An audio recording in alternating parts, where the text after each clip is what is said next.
Hello, everybody, and welcome to the final Storytime episode. We have a lot to talk about in this episode, mostly including everything that's going to be happening with the series, the name of the series, some images for the series, and stuff like that.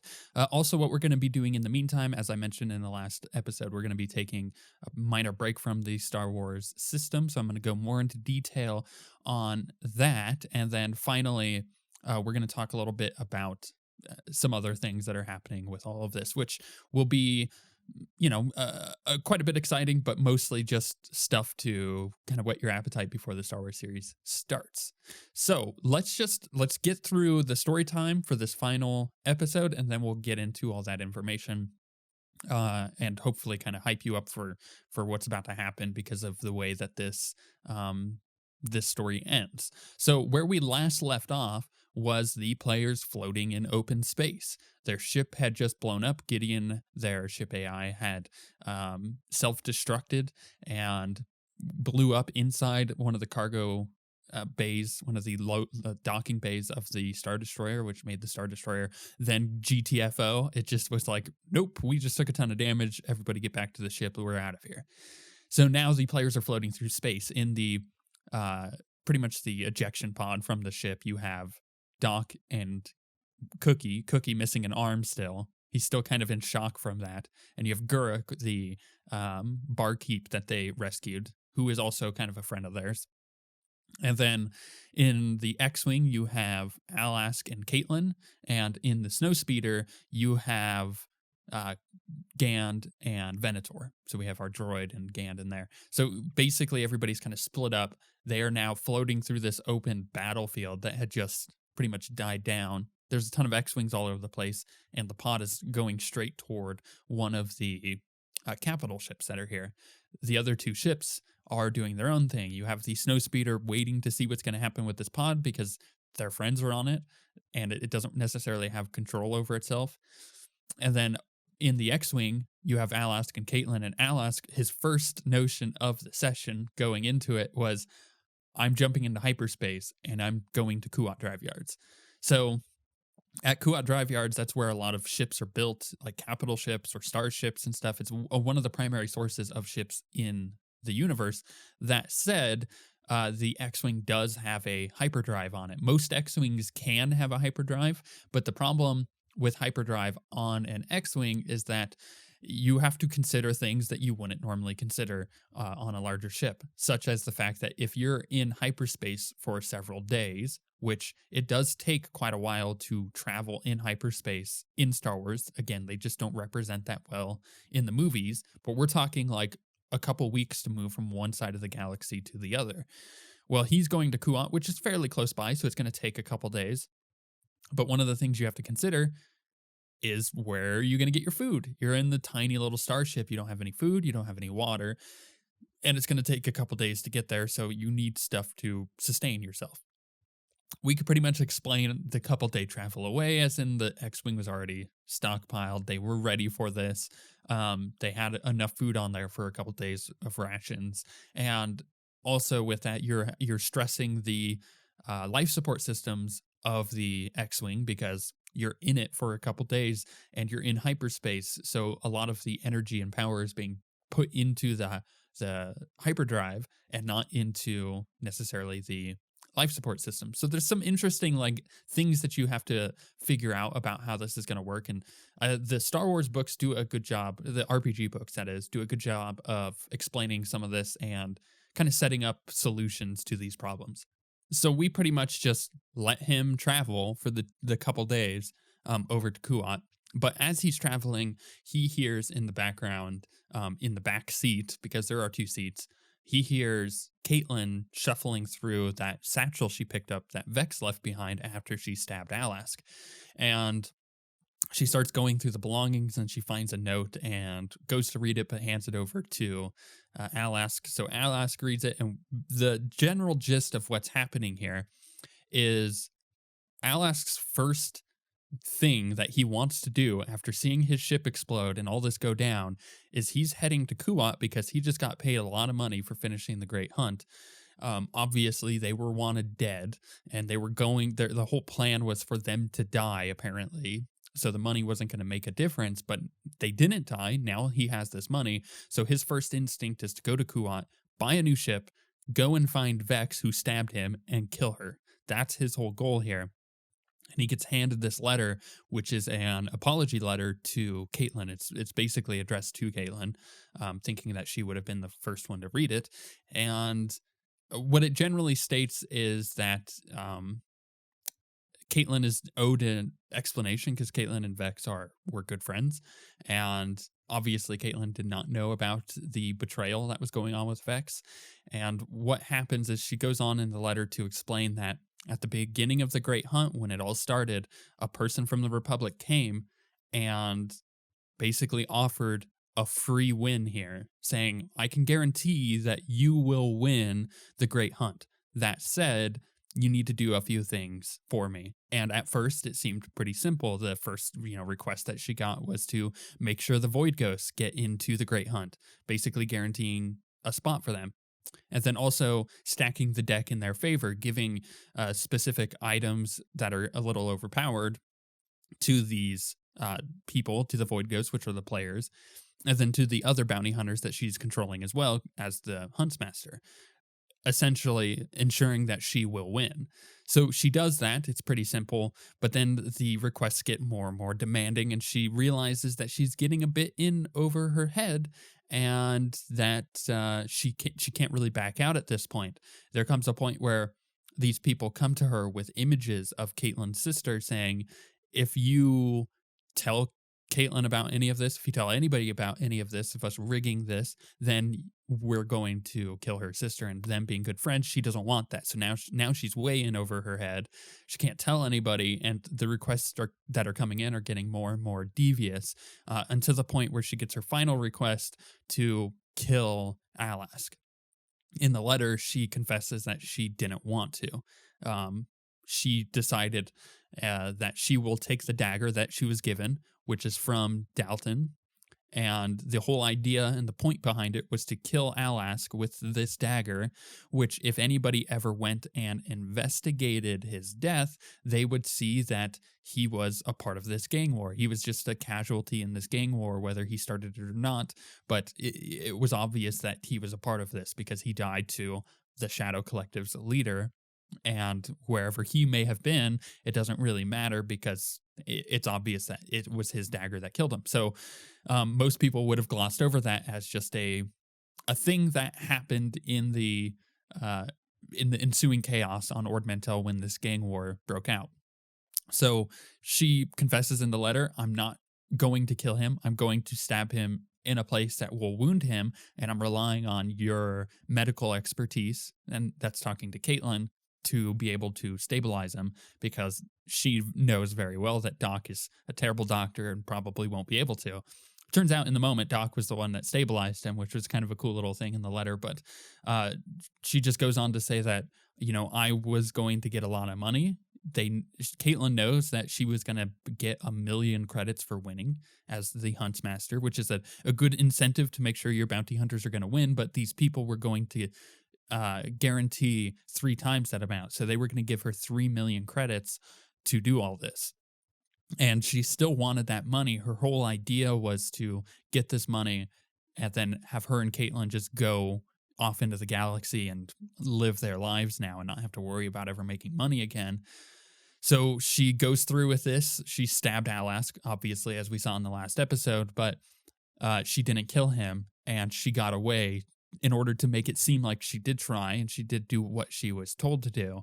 But they were going to die anyways. At least that was the plan from the side of these people. So she should have gotten paid and gone and left. And she tells Caitlin in the letter that how to get a hold of me should things die down and you forgive me and you want to have this money. I'll save half of it for you. So at this point, Alask, reading this letter, goes, okay, well, now we have a way of finding her.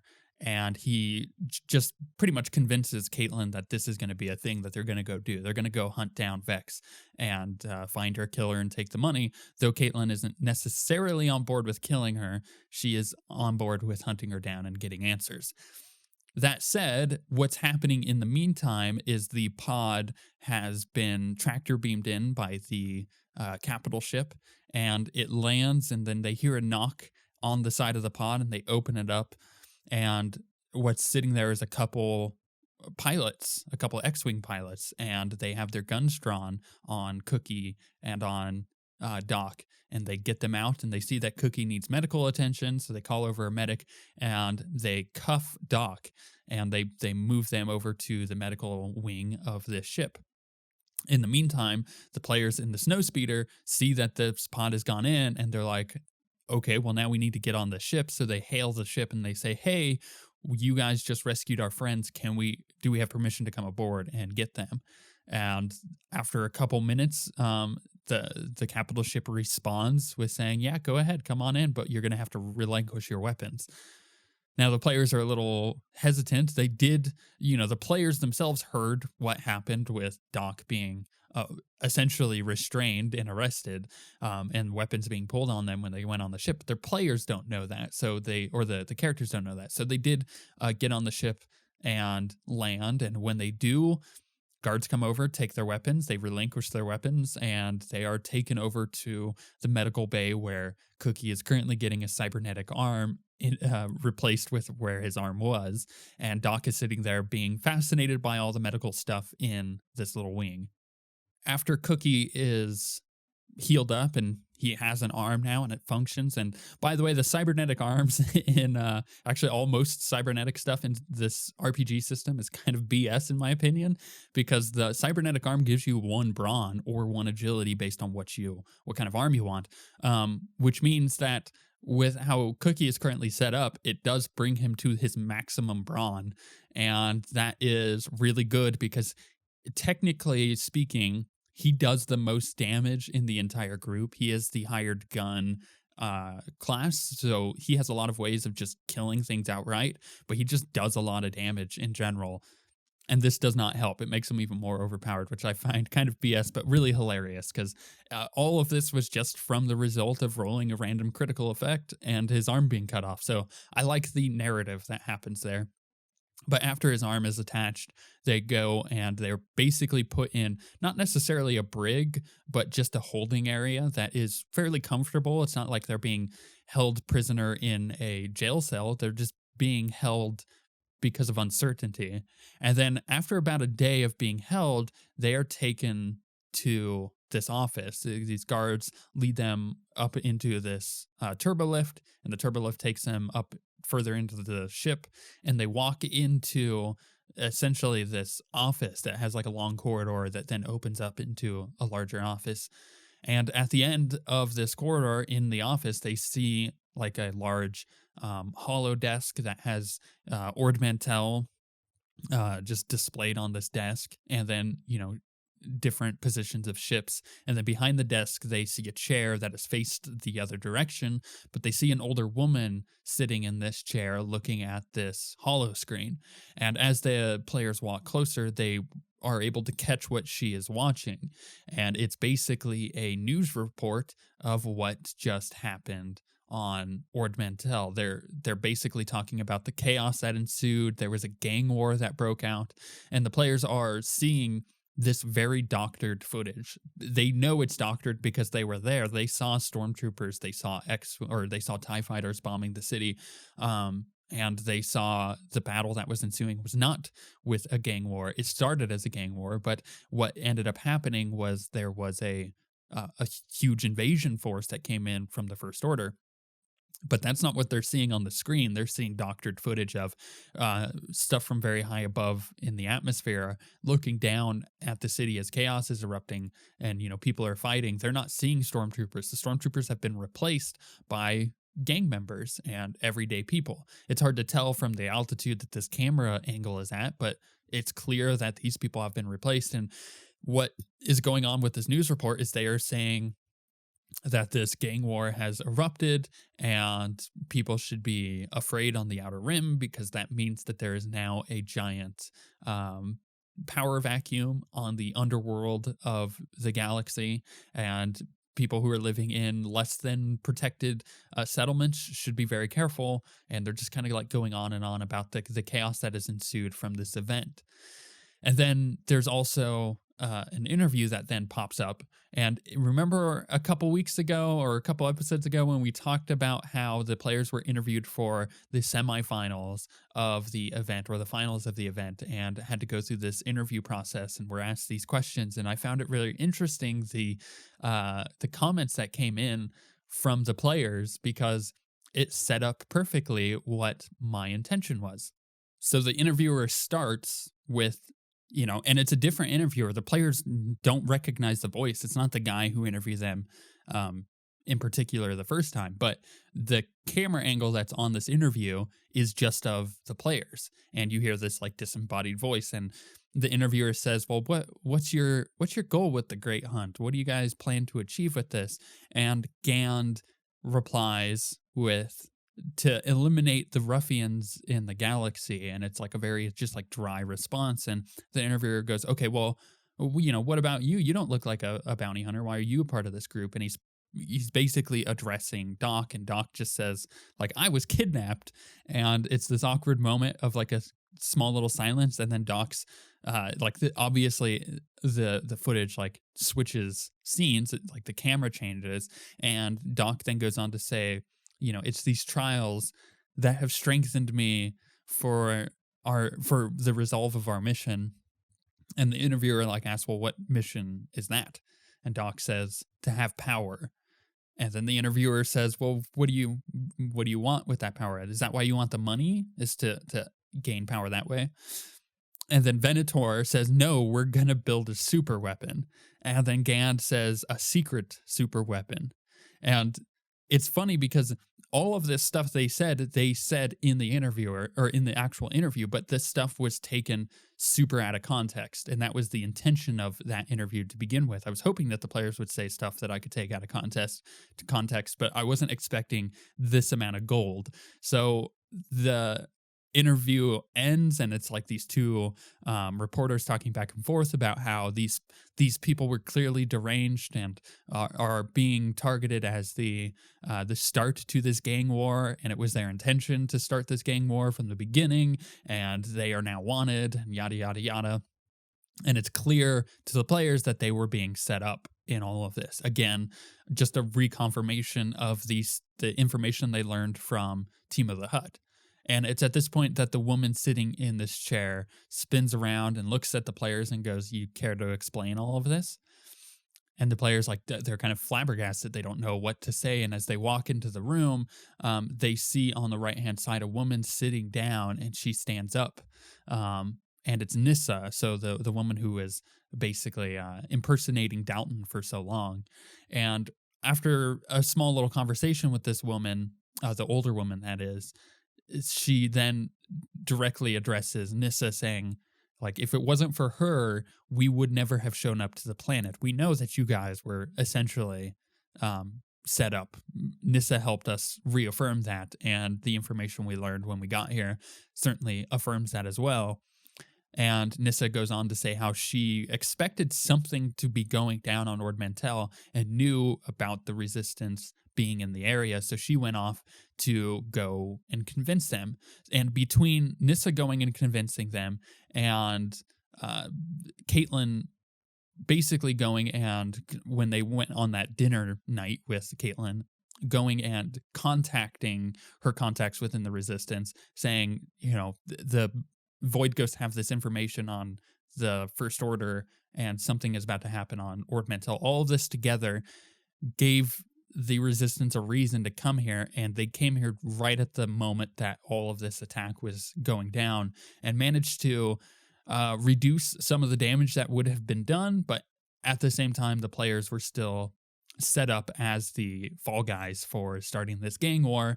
And it's very clear to the players at this point that the media has either no idea what actually happened or is being purposefully manipulated.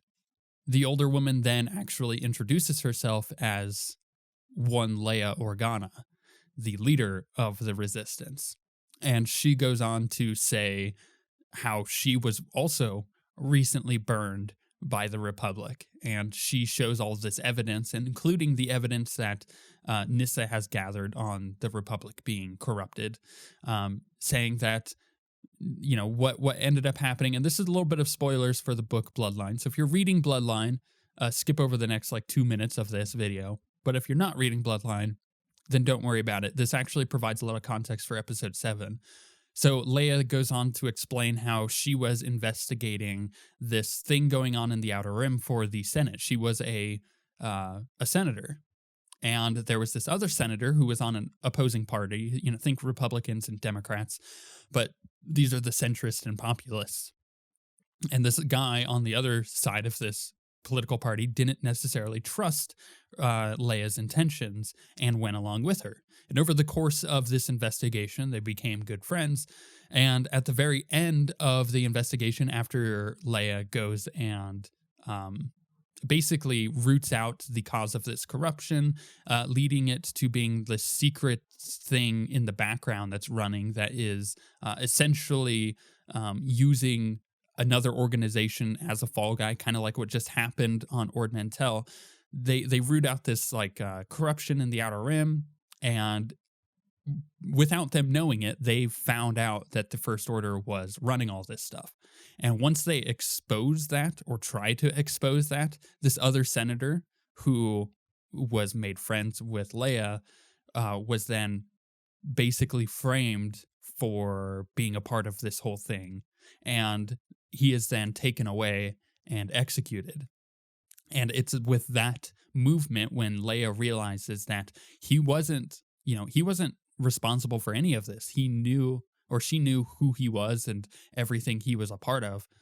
But the fact that she now recognized that the Republic set him up and the Republic was a part of this and there was deep corruption in the Republic is when she then left being a senator, left the Republic in general, and started the Resistance, knowing that whatever this organization was in the Outer Rim that was, causing all of this puppetry in the background needed to be stopped. She started the Resistance and brought on a lot of people, such as Admiral Akbar, for instance, that, people she trusted in the rebellion is now a part of the Resistance. And so she started this organization because of the corruption within the Republic.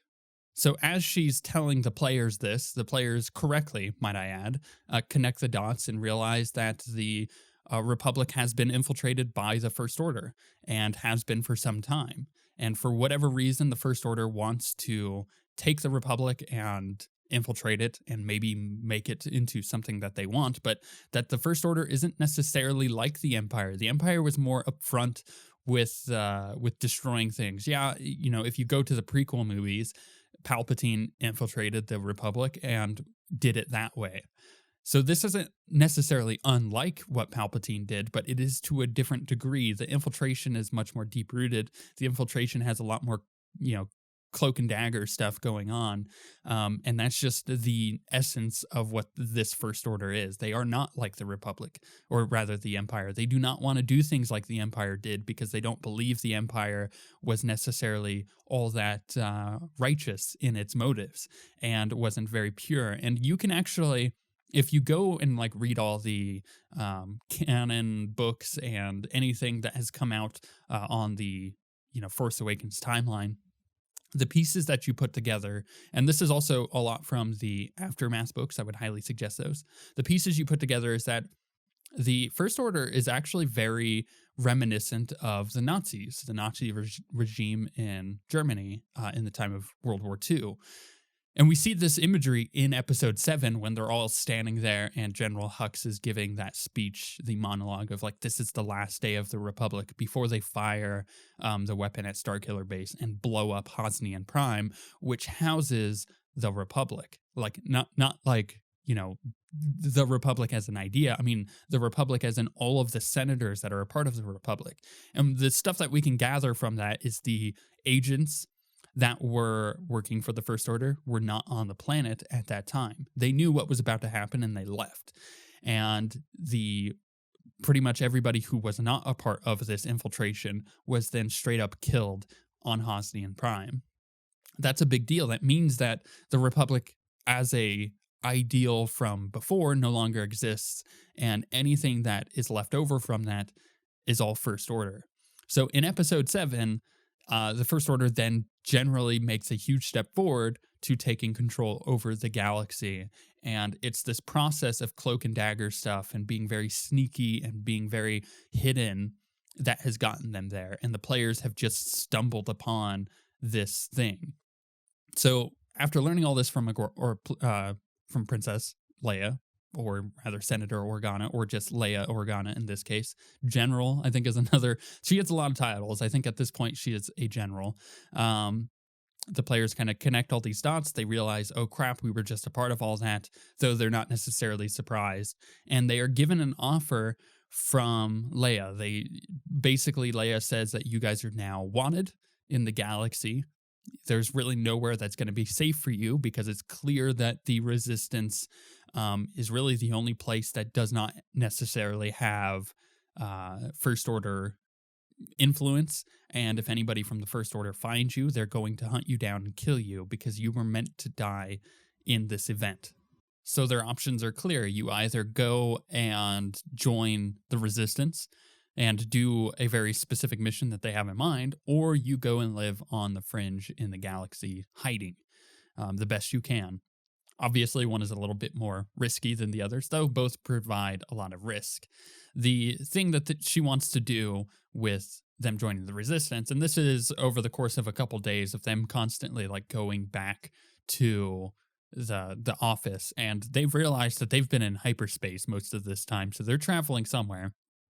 And essentially, they have this conversation with Leia where she says, we have this plan because we know that the First Order is working on something big. We don't know what it is, but they're working on something, and we want you to go and infiltrate their organization. We think that you guys are the best people to do it. And what better way to hide from the First Order than to be under the First Order's noses the entire time? Like, why they wouldn't expect to look in their own ranks to find you guys.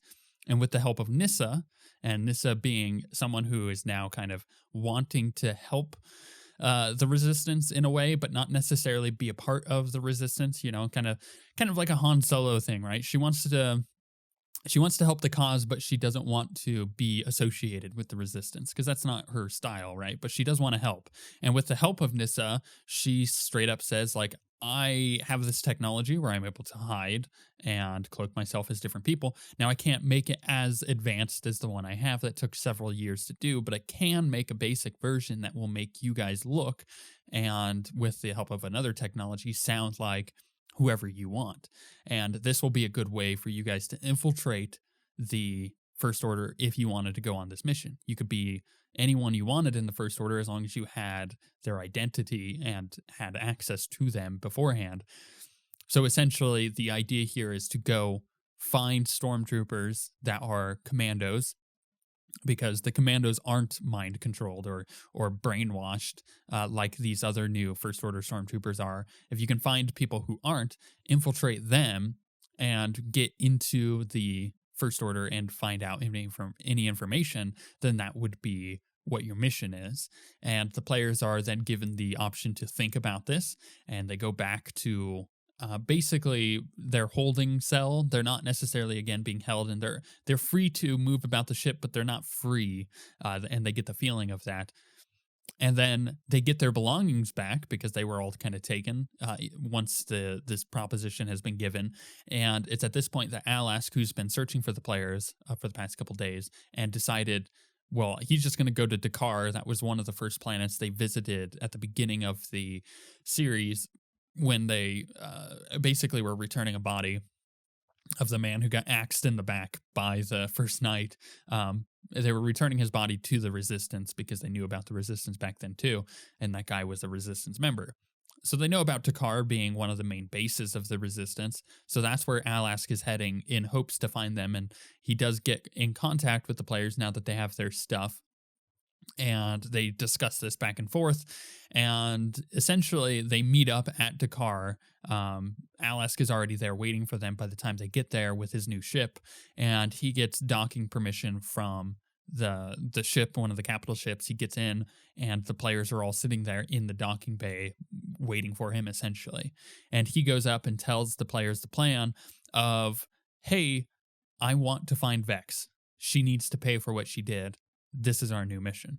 And they essentially leave the resistance, not necessarily giving a yes or a no to that request, but they leave the resistance, hop in the ship, and essentially say, we've got business to take care of first.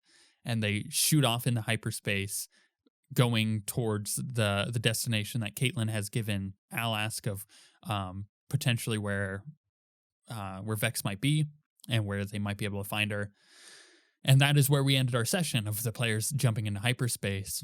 And with that, we ended up going into a long conversation, which was planned anyways. We were going to talk about this anyways, of what we liked about that whole story arc from beginning to end, from February until now, and what we want to change and stuff like that. And the basic gist of all of that is that it was good. There were some things that the players didn't quite understand story-wise, and a lot of that was just because the players didn't find the information that was necessarily presented to them. And you guys probably understand the story a lot more because I'm giving you a little bit more information than the players ever got, again, because the players didn't necessarily go and learn of a lot of this information. And that's fine to obscure information from your players if they don't go and, seek out that information to begin with. But what we got out of this is the Void Ghosts. Their new mission now is to take out Vex. That is where they're headed. What they do after that might be more in line with trying to hide. The Void Ghosts are now going to go into hiding in whatever way they can and try to disrupt the First Order and any of their enemies in a very specific way. And the players have all kind of collaborated on this, and they've decided that now would be a good time to make new characters because they don't think that the Void Ghosts will go and help the Resistance.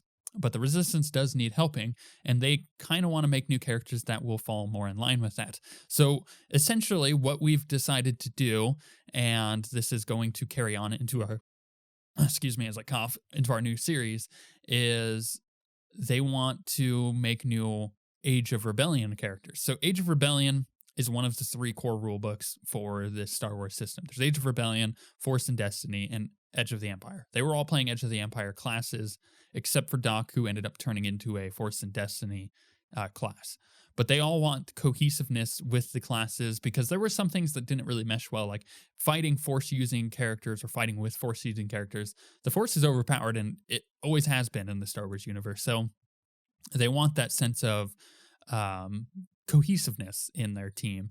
So they've all kind of decided they want to play Age of Rebellion stuff, which will put them in more militaristic roles. So they will either, start like in the Resistance or being a part of the Resistance. One of the suggestions was that they start as part of the First Order and they turn to Resistance, but there's a lot of narrative stuff that does not work with that, simply because it just doesn't work with what the First Order is. So that will be unlikely, but starting a part of the Resistance will be, or joining the Resistance will be. So essentially what we're doing for the series is we're carrying on our story. The Void Ghosts are still out there somewhere. They're still going to cause a ruckus and be a nuisance to not necessarily just the First Order. I think the Resistance is also going to want to try to either bring them in or try to stop them with whatever their plans are, because they may not align with what the Resistance is. So the Void Ghost still exists in our world, and so do all these NPCs, and so does this plot, because we're still a couple of years out from the start of episode 7. So we're going to get into essentially what happens with the Resistance and what happens where the First Order is now a known quantity in the universe. How does that end up becoming known, and how does the Resistance become bigger than what it already is? So, and it's pretty small to begin with, but how does it become bigger? And all of those questions need answers, and we feel like, making new characters for this adventure will be really cool, especially because we're going to have the players, their old characters already in the universe, and maybe make an appearance or two, maybe be a boss, maybe these new characters need to go and bring in the old characters or something like that. Like, there's a lot of really cool potential that can happen there. But essentially, and I had made this where you see the poster in the background. It's our old one. This is the new one. So ends at this end of this final episode. So ends episode 1, The Shadow of the Empire, and so begins the rise of the Resistance. And there's a lot of intentionality here. I did call it the Rise of the Resistance, knowing that some of the leaks that have come out have suggested that episode 8 is going to be called The Fall of the Resistance, which is one, really cool from a story point of view. Like, I really can't wait to see episode 8. But also it shows a lot of a lot of cohesiveness with the movies, because if there is a fall of the Resistance, there was a rise of the Resistance, and we want to kind of see what that is. So story-wise, the name was very intentional, but the poster was very intentional too. I will end up switching out a lot of these characters, like the player characters on the front here will change out with their new characters. Again, I made this before we made this decision, but it does give you an idea of promotionally how this is going to work. And I think that this poster in particular will be cool to have around, because again, it's the player characters there. But what we see as we unpack this poster, there's a lot in here. You have the characters, which again will be replaced, but you have Caitlin and Vex and Nissa in the bottom right. I think Caitlin is going to play a part in the new characters' lives. I think she will join the Resistance, though not necessarily in a full role, and still be connected to the Void Ghosts in some way. Vex is obviously going to be a portion of this, because the players, their old characters, are going to hunt down Vex, and the Nissa is going to be a big part of infiltrating the First Order, because if the Resistance can't get the Void Ghosts to do it, they're going to find some of their best men to go and do that for them. So let's say the new characters are Resistance, and they're commandos of some degree. They're highly trained. They're going to be selected to go and do this infiltration into the First Order. Then in the background, you see, the whole thing is imposed over a image of the Rebellion logo, which the Resistance uses as well, which I think is very indicative of the rise of the Resistance. But behind that, you have Starkiller Base, which is going to be a big part of episode 2 of our story, Rise of the Resistance, because the whole thing is going to end with Starkiller Base firing and the destruction of Hosnian Prime. That's where our episode 2 will end, and episode 3 will then pick up during, the episode 8, basically. Episode 2, Rise of the Resistance, will go on for quite some time. There's going to be a lot there. But in the very background, behind the logo of the Resistance, is actually Hosnian Prime, and what ends up happening on that planet, and why the First Order have moved their people away, and how that all happens. And there's even that little tinge of red on the top as the beam hits the planet. There's a lot there to pick apart. It's a cool poster. I think that I did a reasonable job conveying a lot of images there, even to the point where right in dead center you have Captain Phasma, which will play a part in our series if they infiltrate the First Order, because she's, a part of the First Order in a pretty big way, though we don't get to see her in the movie. So I think it'd be cool to introduce her character into the series. And then in the top right, you have just this tinge of the First Knight. He's not gone yet, and what part he's going to play in the Rise of the Resistance is going to be really cool. But this is our promo material for it for the time being, until we switch out the characters with the new ones.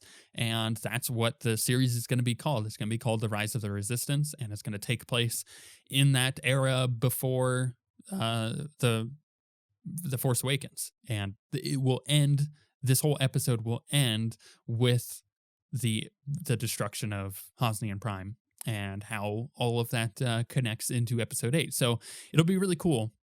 I'm looking forward to it. I'm looking forward to exploring, again, that world and what we've already set up. And I think having Shadow of the Empire set all of this up gives us a lot of really cool narrative storytelling to do with these new characters and how these characters fit into that world. And I think for the most part, it's a better way of doing it than continuing on with the old characters, because now our players have established these old characters, the Void Ghosts, and they are now not necessarily an enemy, but not necessarily friends either. And having to deal with those characters in some way and collaborate with them potentially, like, I think it's a really cool concept for a campaign.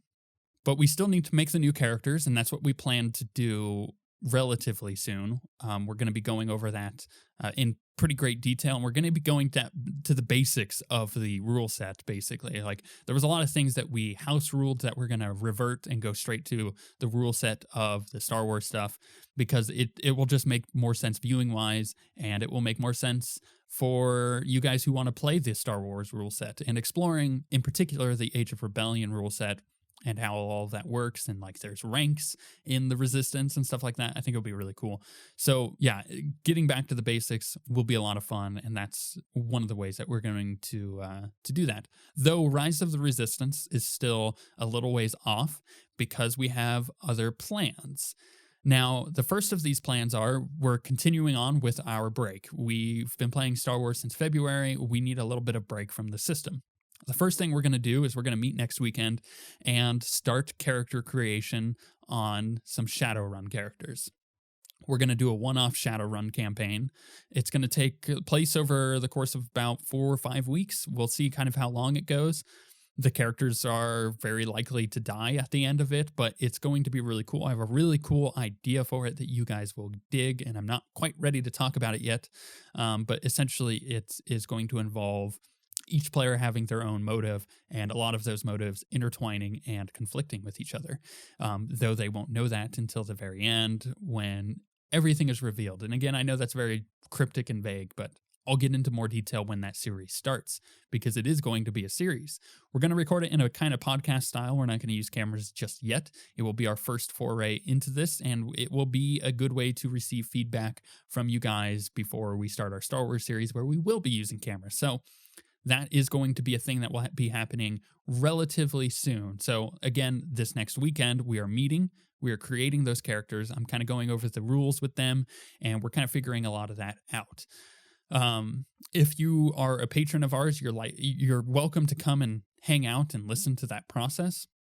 Again, patreon.com/OSWguild. The people who have been showing up to these last few sessions have been really fun to hang out with and answer your guys' questions. So thank you for doing that, and thank you for supporting this, because this is going to be a lot bigger than we anticipated, which is why it's taking longer to get there. But we want to make it something really special, and not just like a winged series. You know, we want to plan a lot of this out beforehand, but we do need the time to plan out Rise of the Resistance, which is why we're doing Shadow of the Empire, not Shadowrun, not only to cleanse our palates of Star Wars, but also to just explore a new system in general. And again, it'll be a fun little series. Cyberpunk universes are really fun to explore, and I think you guys will really like Shadowrun as a system.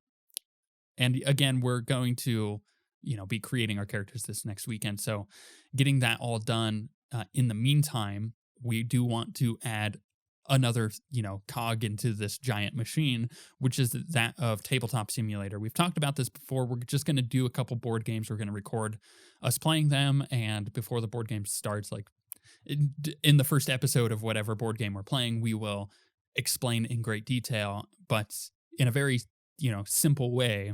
I'm going to do like a little guide of how to play these games, so that way you get an idea of how the game is played, and then it'll jump right into us playing it. So it'll be a heavily edited little series of playing board games, but I think it'll be a good starting point for a lot of people who aren't necessarily really into tabletop games. So yeah, this is the timeline. We're going to this weekend record some Tabletop Simulator that will go out the following week. We will meet again, record more Tabletop Simulator that will go out again throughout the following week. But during both of those Tabletop Simulator sessions beforehand, we will be working on Shadowrun stuff. So in roughly 3 weeks' time, we will start our Shadowrun series. That will go up on the channel in kind of a podcast fashion, though it will be desktop recorded, so you will see Roll20 and all the maps and everything with that. But generally speaking, it will be more of a podcast style, not, no cams or anything. Then again, it will be video. You guys will have, video of Roll20 and the rolls going on and character sheets and stuff like that. It'll be fun, and it will be edited fairly heavily because it won't be live streamed. Then we will wrap that up. That will take about a month or two. We'll see how long that series goes. I think it will only be about a month if I've calculated my little campaign out correctly. It'll be just a one-off thing. Maybe we'll revisit it if some of the characters continue to exist, or maybe we'll just continue on with that as a secondary thing in the future. We don't know. Let's get through that one-off series first. But after that is done, that is when we'll start Rise of the Resistance. And in between now and then, we'll have more promotional material. We're going to be updating the Patreon to be more generally focused on the channel as opposed to just the series, because we have most of everything we need now for the series. And we want to support all of this stuff on the channel from here on out. That will be a different video going up where I explain that stuff, but that will be in a couple weeks. Until then, all of this stuff is still being pumped into the Star Wars series. So if you want to support us on Patreon, it goes straight into making all of this happen. But with that being said, if you guys have any questions on this stuff coming up, what the heck Shadowrun is, for instance, or any of that, feel free to ask them and I'll answer them as soon as I can. But we shall see you guys next time.